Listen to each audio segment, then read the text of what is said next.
It's my pleasure to introduce the first invited speaker of the workshop, Professor Pedro Morgado. So Pedro is an assistant professor at the University of Wisconsin-Madison in the Department of Electrical and Computer Engineering, and also with the CS department.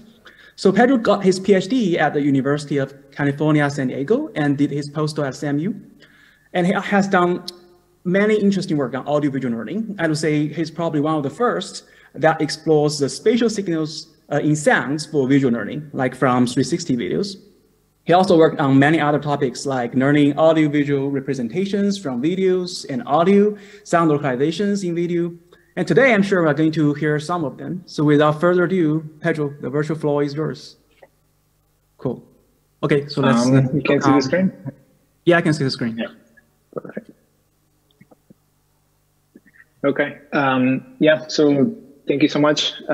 Yeah, so the talk today is about learning representations from naturally occurring audiovisual data. This was done, that was work done while I was a postdoc at CMU.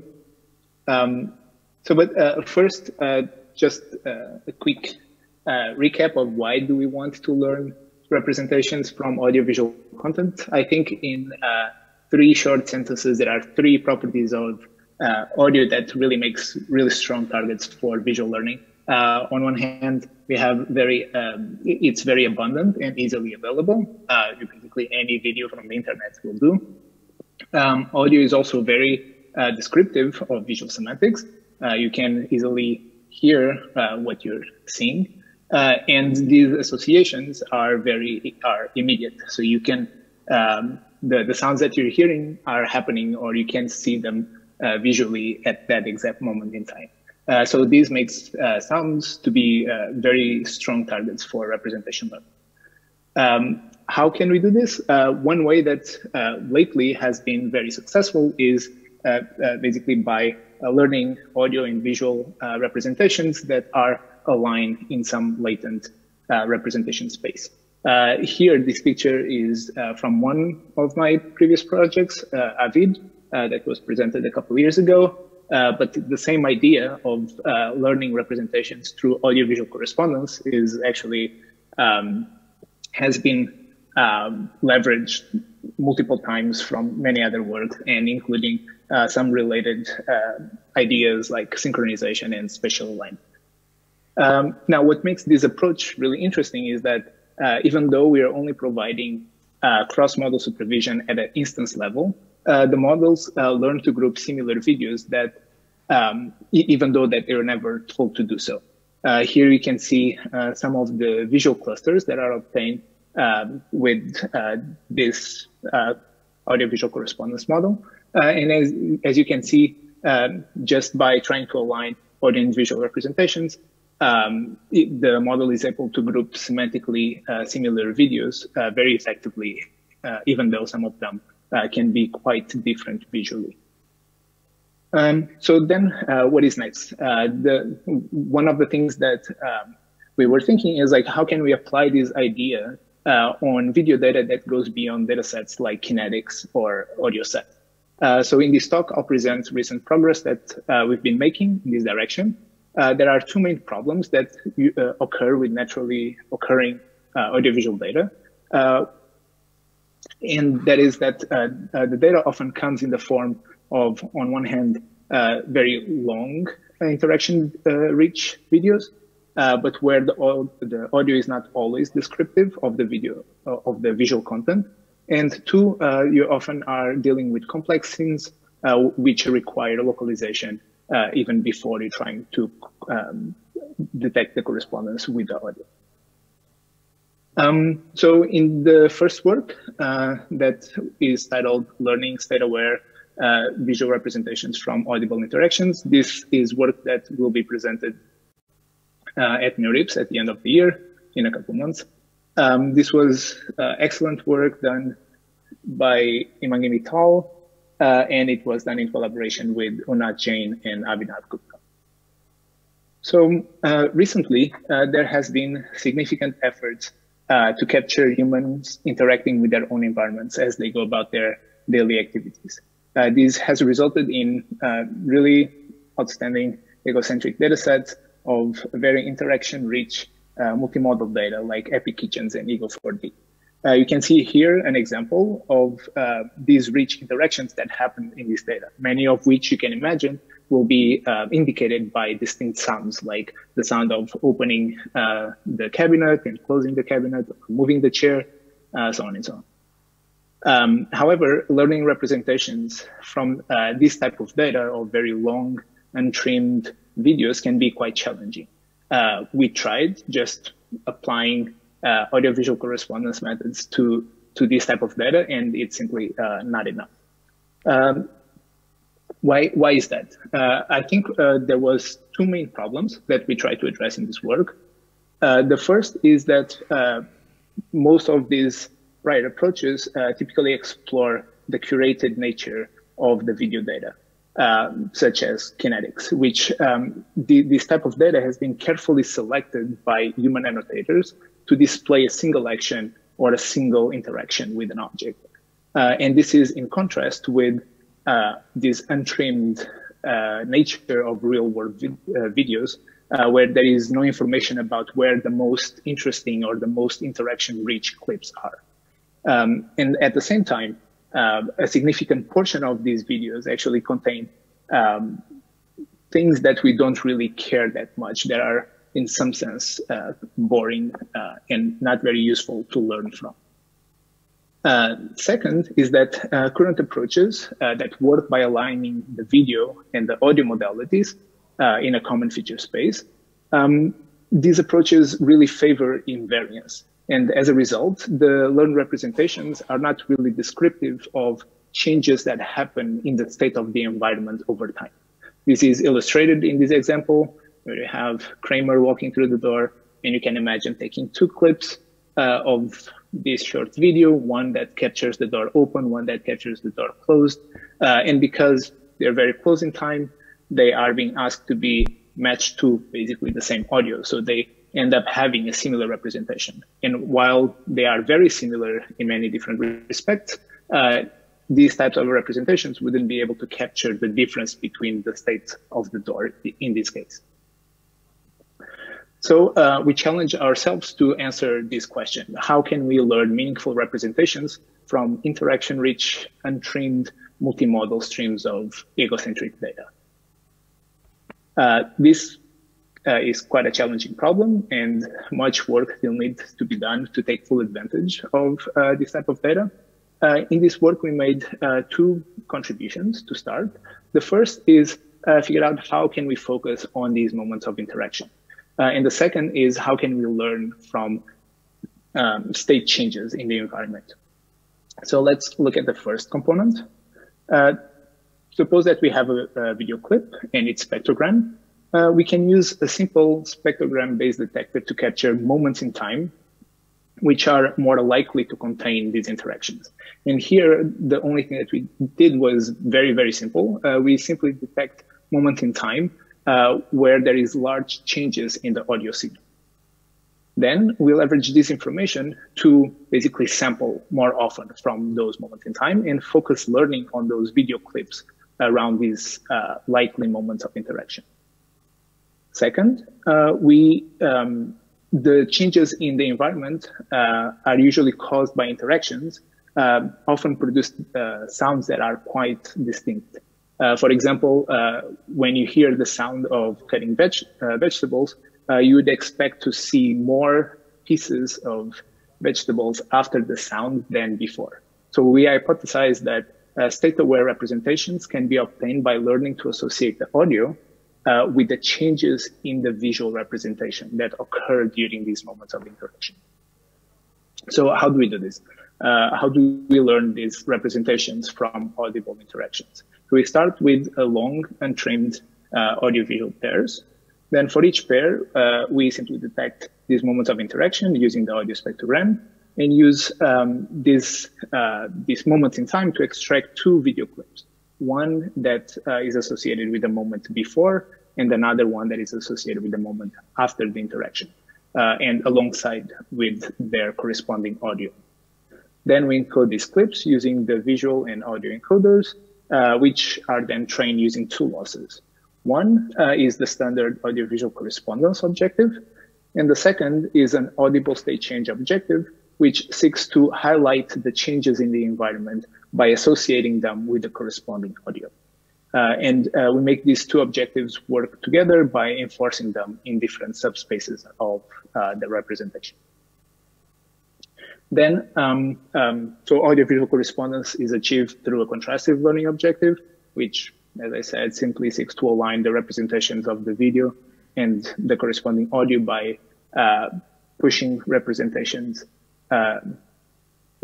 pulling representations together from the same video and pushing apart representations that come from negative pairs. Then for the audible state change objective, we developed self-supervised loss, which tries to associate the audio with the changes that happen in the visual state. Suppose that we found a moment of interaction, we extract the clips before and after, and here we're denoting the representations by VR and VL for right and left. We compute the representation for the forward visual difference and the backward visual difference, as shown here, where phi is just a MLP head. And then we train the model to increase the probability of associating the audio with the visual state change that happens in the forward direction and decrease the probability of associating it with the reverse direction. So in other words, if you hear the sound of cutting veggies, then likely the number of chunks of veggies that you see in the video would have increased and not decreased. So we train this model and evaluate on two data sets, Epic Kitchens and ECCV. We also show, so in this paper, we show analysis and results on a variety of downstream tasks, including state change classification, action recognition, and long-term action anticipation. But for the purpose of this talk, I'll focus on action recognition for simplicity. But comparatively, the results were very consistent across tasks. But you can refer to the paper for full details. So first of all, we compare our method to prior correspondence-based methods like XDC and AVID that were trained on generic large-scale datasets like kinetics and audioset. We saw that our method outperformed these prior works by significant margins on both datasets and all the different downstream tasks. In the paper, we also showed that this advantage is apparent even after tuning prior works on Epic Kitchens and ECCV4D, so the performance was not solely explained by the domain gap between the training and the test sets. But it's more connected to the more effective sampling based on moments of interaction and the ability to learn from these audible state changes. And to show this, we conducted several ablation studies. We studied the effect of the moments of interaction by comparing our method with another version of the method that simply uses random moments in time. And we observed that by focusing on these moments of interaction, this can improve representation learning for several tasks. And we also measured the contribution of the two objectives, correspondence and state change,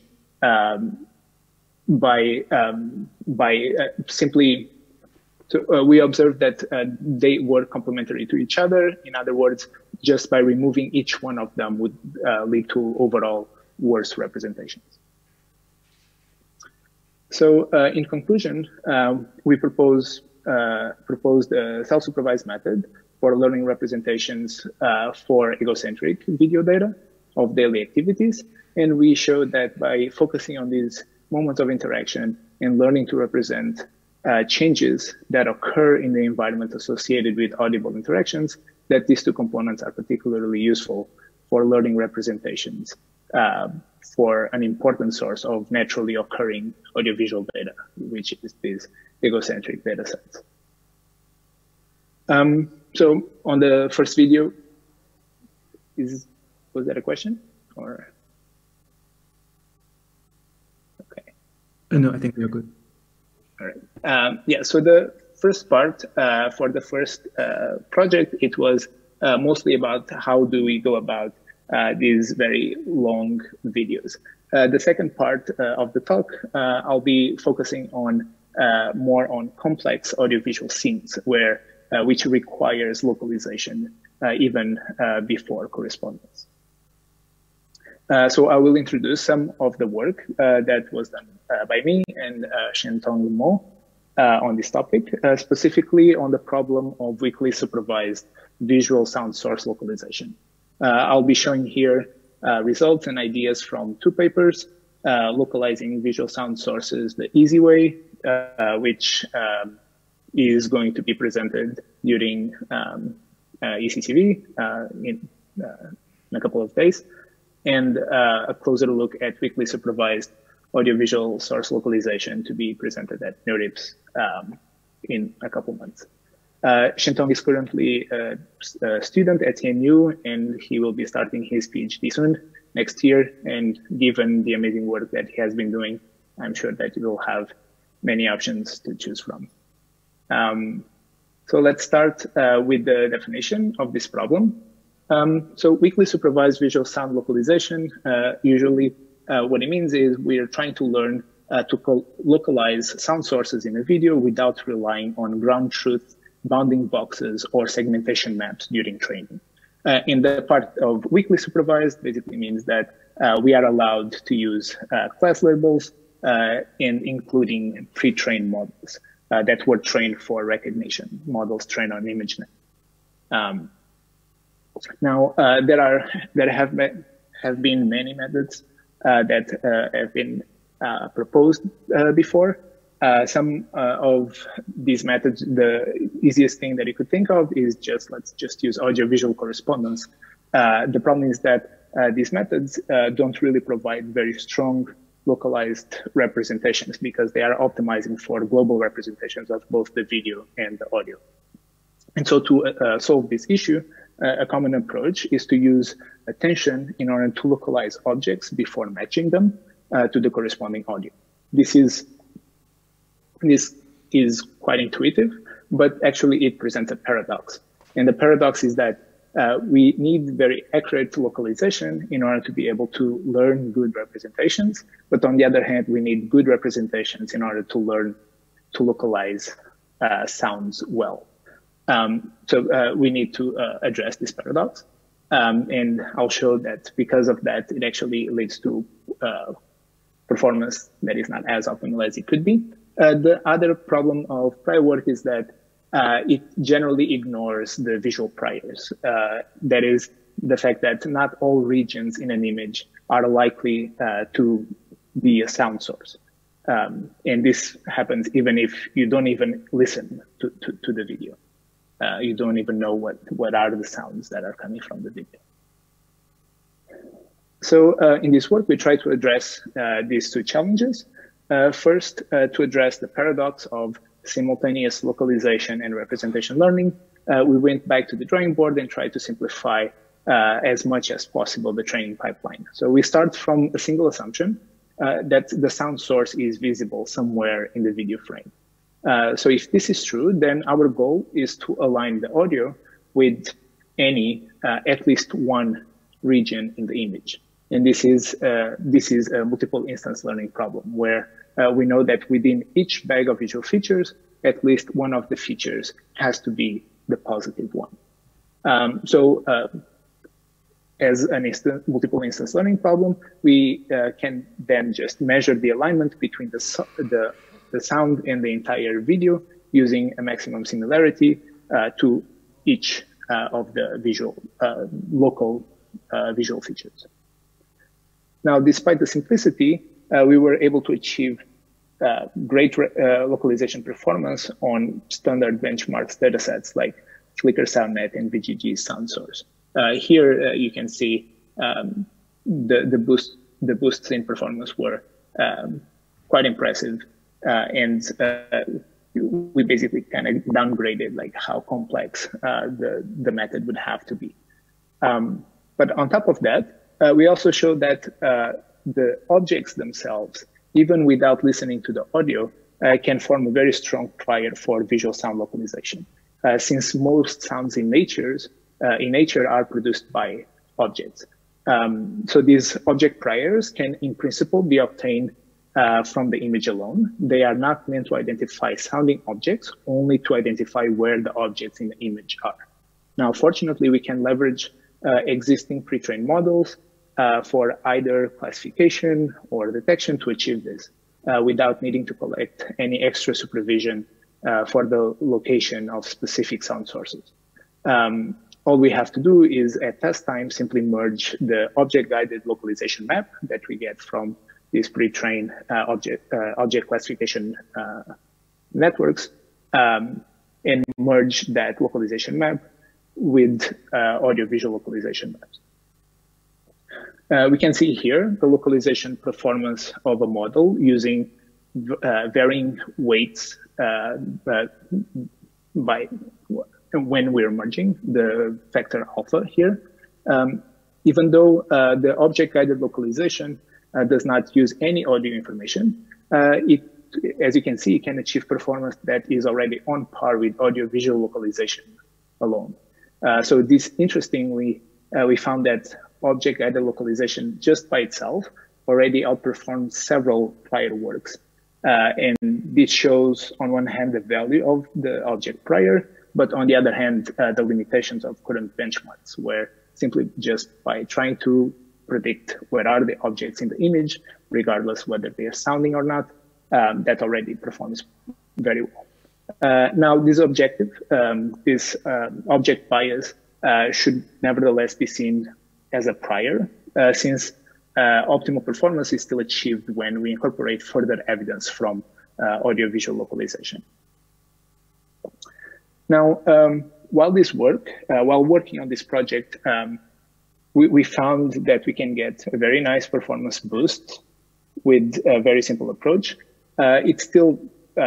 We found that it still had quite a few problems, particularly two. One is that most sound source localization methods are still very prone to overfitting, and this is regardless of dataset size. Even as we train on datasets of like over 200,000 videos, this was still happening, and very quickly. After one epoch, we would achieve the very best performance, and from then it would just be downhill. And then the other problem is that prominent datasets and localization metrics that has been used do not really assess the ability of rejecting unrelated sounds. And what is not tracked doesn't improve. And not surprisingly, we found that several methods, including ours, can't do this very well. Rejecting or not predicting, not localizing objects when there's no sounds that could be localized. Now, to tackle overfitting, we simply tried tons of common regularization procedures to identify the most impactful ones. Interestingly, we found especially very heavy visual dropout was quite important, with dropout probabilities as large as 0.9. And on the other hand, the use of momentum encoders was still very important to tackle overfitting, as slow-moving targets for the video and the audio can lead to more stable training, and as a result, less overfitting. Now, to prevent false detections, we impose additional structure in the forward pass of the model to create an inductive bias away from these false detections. So similar to previous work, we obtained a global audio feature and local visual features. However, before applying the multiple instance contrastive learning objective, we decompose the model prediction map into two terms. The first term is a localization term that distinguishes the regions in an image that are likely to depict the sound source from regions that are likely don't depict the sound source. And then the second term is a pixel-wise audiovisual correspondence term that highlights the regions that are likely associated with the corresponding audio and suppresses the images that would be better explained by other sound sources, by the negatives. Now, the idea is that good regions, good localizations should be simultaneously highlighted in both terms. So the final prediction map is given as a product of these two probability terms. We also to better evaluate and to better track this sensitivity to false positive detections and to overfitting, we also extended current benchmark datasets and the metrics to evaluate these things. What that means is that one, we were evaluating without allowing for early stopping. In fact, early stopping already uses a lot of the labels that we're not supposed to be using, even though it's only a small number of them in a validation set. But it doesn't really make sense that we are overfitting so much. So we just simply do not allow for early stopping. Second, we build a test set that contains video clips where sound sources may or may not be visible. And we also track performance using metrics such as localization accuracy, F1 score, and average precision, which measure this trade-off between precision and recall. So how do we do this in this new benchmark? So first, as you can see here on the right, the SLAV method, which is the latest one, not only we improve the overall precision, but we also do it without relying on a fully annotated validation set for early stopping. So we no longer overfit to our training set. In the paper, we show that this is due both to dropout and momentum encoders, and they contribute together to prevent overfit. As for the new evaluation protocol, we started by benchmarking several methods where the code and the pre-trained models were publicly available. And we observe very low performance on metrics like average precision, which can really be penalized by large false localization rates. We show that our method, due to its stronger inductive bias against these false localizations and less tendency to overfit, was able to perform much better under all these three metrics. And finally, we also showed that we could combine this method with object-guided localization for additional performance boost. You can see here some of the localization results of this method. Overall, the results are quite decent.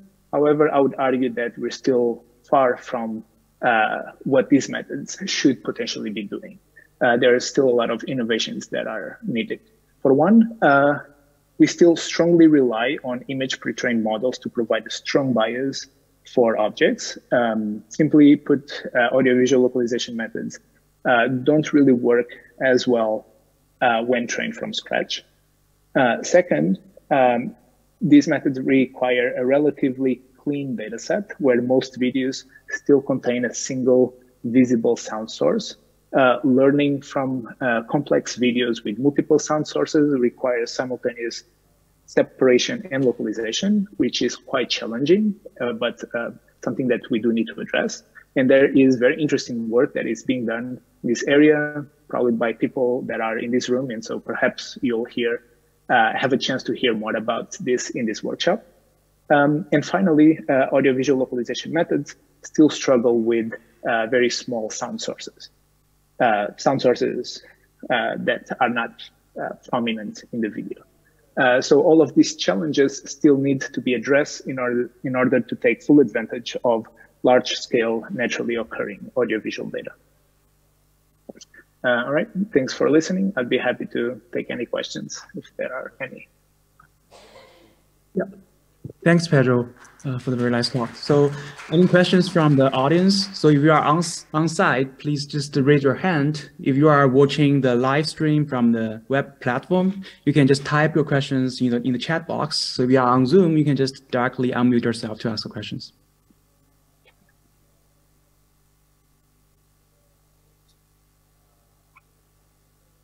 Yeah, maybe while waiting, maybe Pedro, I have a quick question. I'm very interested in your learning from audible interactions work. I think it's very cool.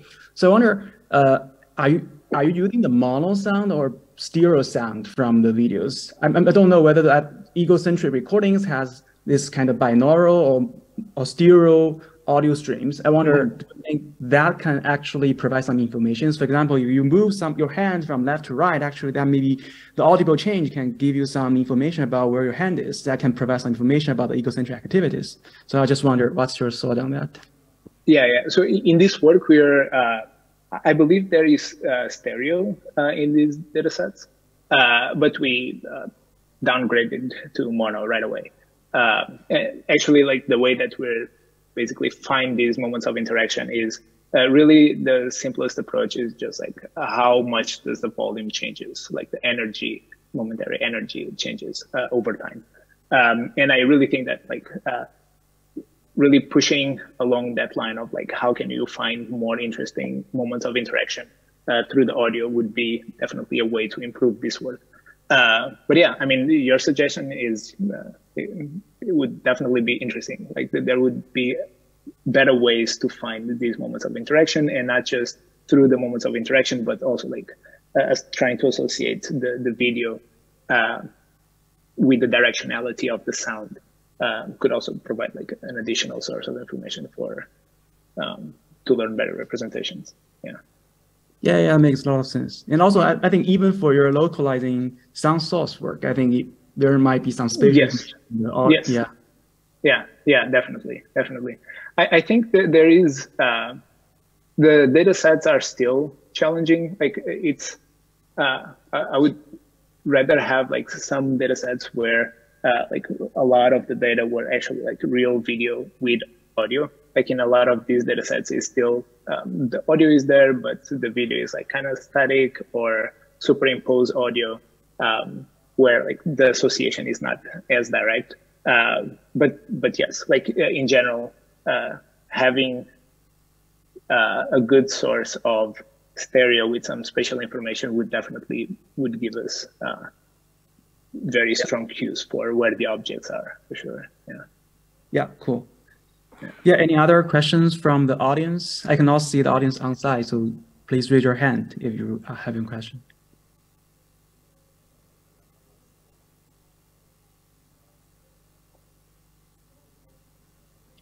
Okay, cool. I think let's thank Pedro again, and I'll pass over to Chang'an to introduce the next invite speaker. Thanks, Pedro. All right, thank you. Yeah.